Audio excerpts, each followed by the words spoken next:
Well, it is good to be back with you for another day as we are rounding out another week of our Outsiders Bible study. My name is Kevin Young, and I am lead clergy at Christ Table. If you'd like to know more about Christ Table, you can visit the URL that is right up there, www.christstable.today.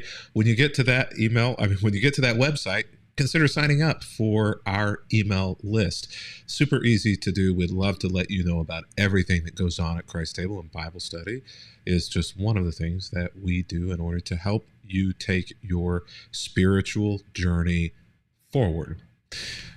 You can also be a part of this study for absolutely free. You can get all of the resources that you need to continue on this study journey along with us by going to the URL that is right there at the bottom of your screen, go.christstable.today/outsiders. There you'll find a PDF that has all 24 days, all the readings, all of the information, even some extra study questions to help you navigate each day and get a little bit more out of it as you join us on this journey.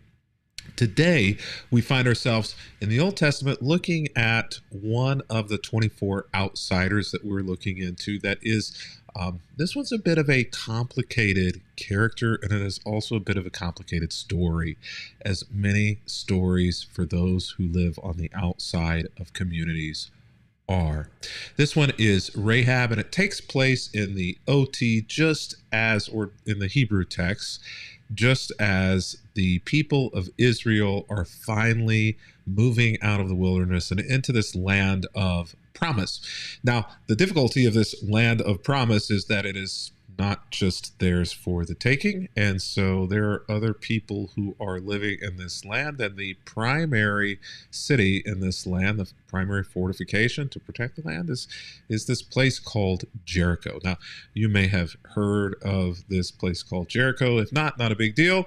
The thing that you need to know about it is that it was a very large city, a very important and strategic city, and so the people of Israel send a couple of spies to check it out. And whenever they do that, we are going to be introduced to our outsider who turns up here in Joshua chapter 2.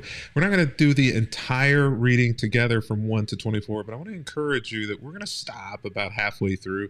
And why don't you go ahead and read through it on your own today, because the story is actually fairly compelling, and the information that we'll talk about here will set you up well to complete the readings on your own if you so choose to do so. So, Joshua chapter 2, verse 1. Joshua, who is in charge, he has now replaced Moses. As Moses has passed, he sends out 2 spies from the Israelite camp at Acacia Grove, and he instructs them with these instructions: scout out the land on the other side of the Jordan River, especially around Jericho. So the 2 men set out. They come to a house of a prostitute named Rahab, and they stay there that night. Now, there is not a lot of question as to whether or not this is her job, her career, that she's a prostitute. The Hebrew is fairly clear on this, but I will say that there is a minor bit of hesitation in the Hebrew translations that it could be that she is an innkeeper. The way that the words for prostitute and the way that the text is written for innkeeper, someone who offers provision and someone who offers food, are super, super close. So there is a small possibility that what is in view here is not a prostitute, but is someone who is essentially keeping it in. And so she obviously welcomes these people in, but also hides them. So if that line of conversation is difficult for you, then it may well be that would be something that you'd like to put some more time and energy into looking into to see whether or not you believe that the evidence warrants a different conclusion than this one. But traditionally, she has been thought of as being a prostitute based on the Hebrew text. So someone, though, told the king of Jericho, some Israelites have come here tonight to spy out the land. So the king of Jericho send orders to Rahab. How he knew about Rahab having them, we don't know. If she is a local innkeeper, then that might make sense why he sent the message to Rahab. Although if you were a spy and you were going to stay in a city and do so undercover, it may well be that the worst place that you could be would be in the most obvious place that you could be, or maybe it's not. Either way, the king sends orders to Rahab, bring out the men who have come into your house, for they have come here to spy out the whole land. Rahab had hidden the two men. We don't know why. But she replied, yes, the men were here earlier, or we could say she lied, but I didn't know where they were from. Then they left the town at dusk, as the gates were about to close, and I don't know where they went. If you hurry, though, you can probably catch up with them. Actually, she'd taken them up on the roof, and she'd hidden them beneath the bundles of flax that she had laid out. So this is a very intense deception that's going on here. So the king's men, they actually avoid looking for the men in the house because apparently the prostitute Rahab had a convincing tone, believability, a profession where she was well trusted. I don't know. I wasn't there. So the king's men go looking for the spies along the road instead of at Rahab's house, leading to the shallow crossings of the Jordan River. And as soon as the king's men had left, the gate of Jericho was closed. And so now they are shut into the city. Before the spies go to sleep that night, Rahab went up to the roof to talk to them. And listen to this. This is fascinating. I know that the Lord has given you this land, she told them, and we are all afraid of you. So word had approached before that. Everyone was nervous. Everyone in the land is living in terror. Your reputation precedes you. For we have heard how the Lord has made a dry path for you for the Red Sea whenever you left Egypt. Check. That was true. And we know that what you did to Sihon and Og. Check. That was true. The two Amorite kings east of the Jordan River, whose people you completely destroyed. Don't have time to get into that one. We'll just let that one slide for now. No wonder our hearts have melted in fear. No one has the courage to fight after hearing such things. For the Lord your God is the supreme God of the heavens above and the earth below. So this is quite the statement of belief in that she is making quite the statement of confidence in the one God of Israel, which in those days, polytheism was the way to go, and monotheism was very unique and not the way to go. And so Rahab somehow or other essentially professes a saving faith because of I don't actually know why. And so this is why I say that this is a very complex and intriguing story, because Rahab is assumedly as a prostitute, an outsider in her own community, but is also certainly an outsider to the Israelite community as being a prostitute and now with the Israelites being a Gentile. And so she's an outsider as a prostitute, it would seem, in her own community and also an outsider in the community that's coming in. So this is a very complex thing. And she is, she's a sex worker. Let's just be honest about what's going on here. What is the most legitimate, I guess, or traditional understanding of the text? She's a sex worker here. And it seems as though, and it seemed to me over the years, whenever I hear this passage preached or have heard this passage taught in Sunday school and to children, which oftentimes it is, which still just kind of blows my mind, considering the content here, but I guess the kids don't really know a lot about what that means. So yeah, okay. But she's a sex worker, and I cannot imagine that any story today about a sex worker involving church or religion or religious people is going to be positive. People say the word gay or trans or bisexual in church, and people flip out.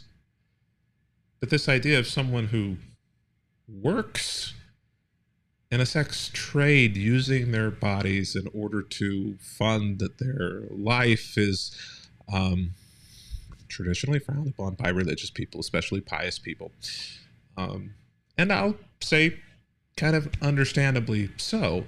But at the end of the day, I think that we have to recognize that we we may have turned sex workers into an agenda and dehumanized those people in a way that the text here does not seem to do, that we're not given that indication.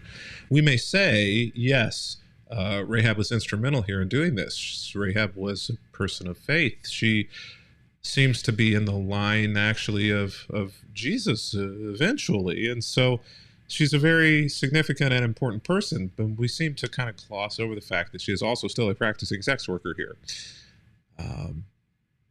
We forget, I think, as religious people, that sex workers often end up in their trade more by necessity than by desire. Life leads them that way. The necessity of making a livelihood leads them that way. For some, it is a desire. There's a internal drive in order to use that as one's career or profession or hobby or time.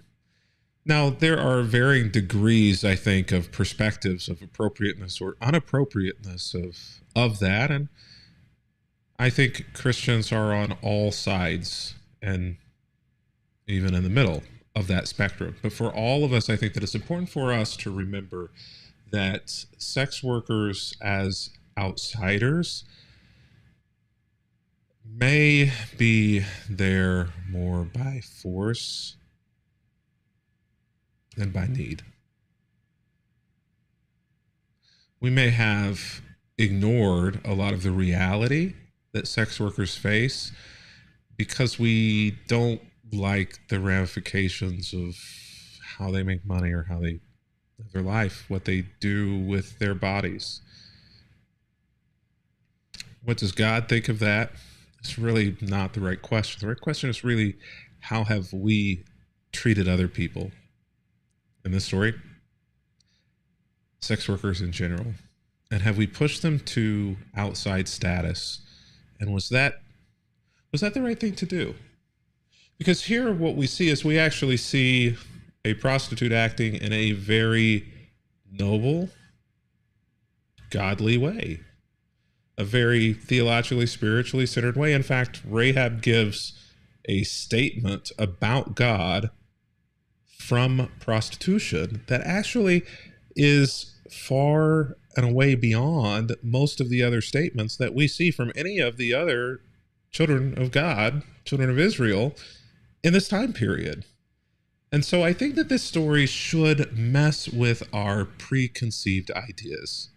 I think that this story should push our buttons. I think that this story should leave us asking very difficult questions, not of Rahab, not of sex workers, but of ourselves and how we interact, how we view, and how we have treated them. And if we have pushed people because of our piety outside of the community, maybe that wasn't the right thing to do. So the thing about this conversation, though, and before we go, I want to bring this up as well, is that Rahab is also she's also a very complex figure. And oftentimes I think in our rush to kind of spiritualize this story, we tend to ignore the reality on the field of what's going on here and what Rahab is doing. Because Rahab is not a one-dimensional, not a two-dimensional character. Rahab, we see through the lens positively and overlook the prostitution because we want so much to believe in her integrity. We want so much to believe that she's doing the right thing. We want so much to believe that she is the heroine in the story. And she may well be, but I think that we have to first take a look at the fact that she is complex and that there is a view that she's a selfish conspirator against her own people. And to judge that the Israelites were the right people and that these spies are the right people is to judge maybe in the rearview mirror. At the end of the day, I think we have to wrestle with this idea that Rahab, was she a faithful convert, someone who should be applauded, someone who should be lauded as overcoming the circumstances in which they are in to do the right thing?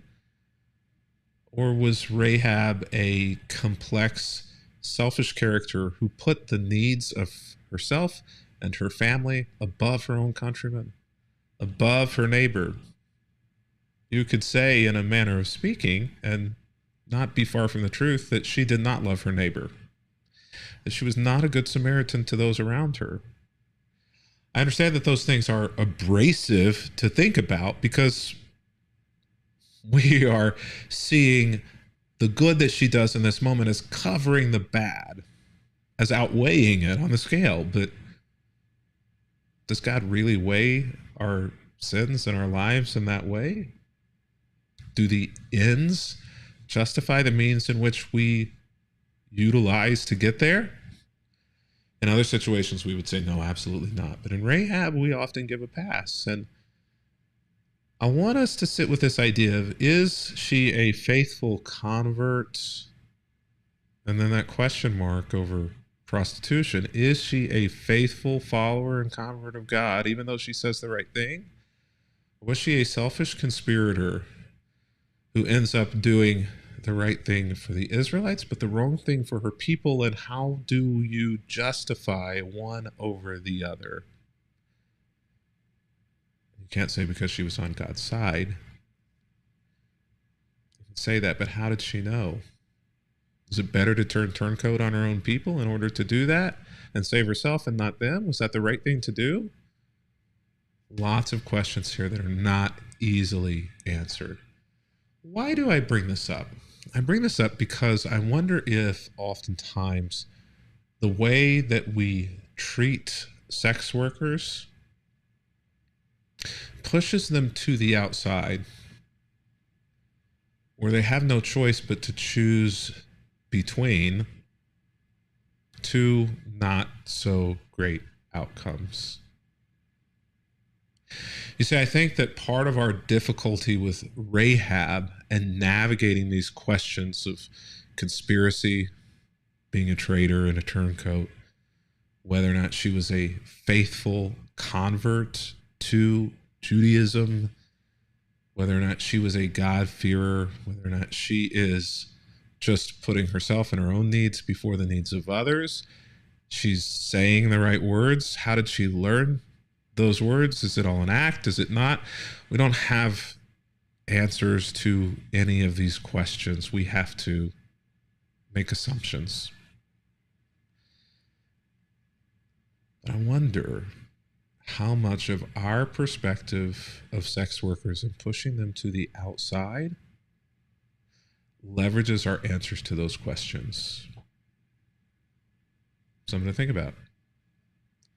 Until next week, where we continue the Outsider series.